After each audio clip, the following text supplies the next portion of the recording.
We're here today at the complex of Yunus Emre, one of the great poets and saints of Islam, and here in the Anatolian area of Turkey. This complex contains his resting place, a museum, a mosque, and an interesting little tent.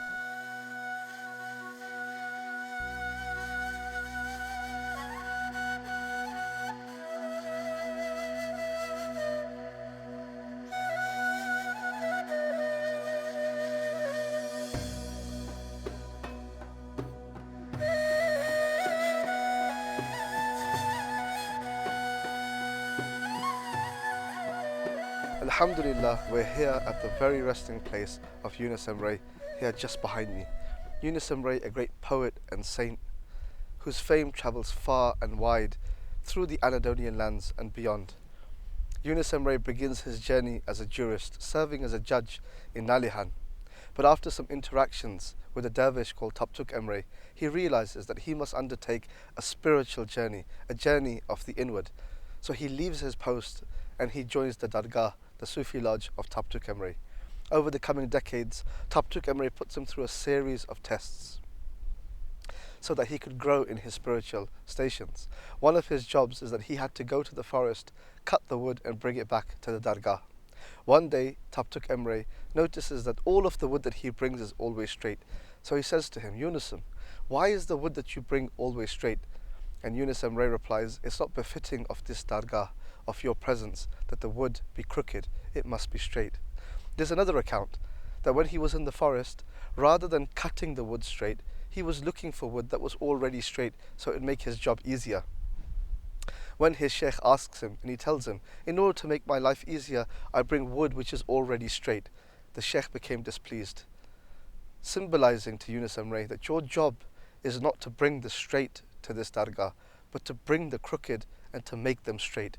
That is the job of the Sufi, the inheritor of the prophetic mission, which is to take mankind out from darkness and into light.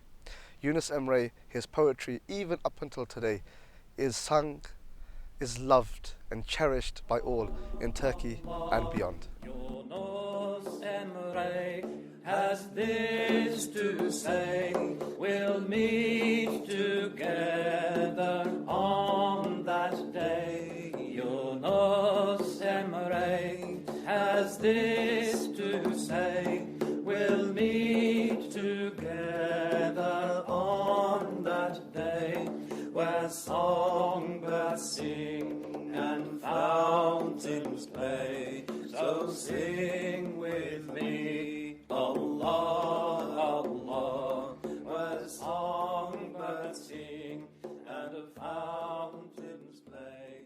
So sing. And within the complex, you have this very beautiful, cute little tent in which you can get some tea and other interesting things. So we'll go in and have a look. You have to take your shoes off before you walk in. Assalamu alaikum. Nasılsınız hocam? Teşekkür. Belki serin. Tamam.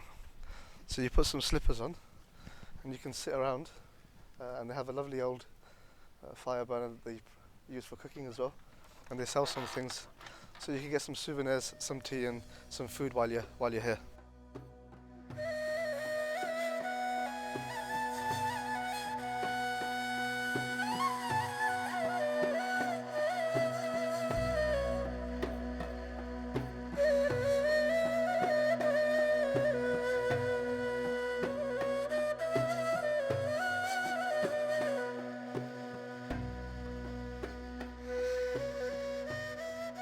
Here within the complex, you have a small museum. As soon as you walk in through the door, you have some of Yunus Emre's poetry.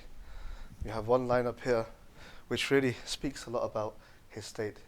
He says, Haktan inen sherbeti, içtik elhamdulillah. He says that the drink that came from the truth, meaning Allah subhanahu wa ta'ala, we drank it, alhamdulillah. If you walk with us this way, you have different rooms. And in some of these rooms, they have some of the old designs of how people used to dress, how they used to sit in these rooms. So it's very nice when you come to the complex. You can walk around the museum, and you can see how they used to sit, what sort of clothes that they used to wear in the time of Yunus Emre. We have another room on this side.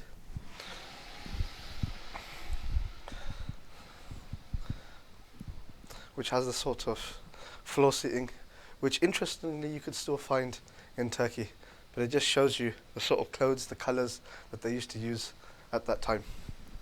So when you come to the complex, be sure to visit the museum.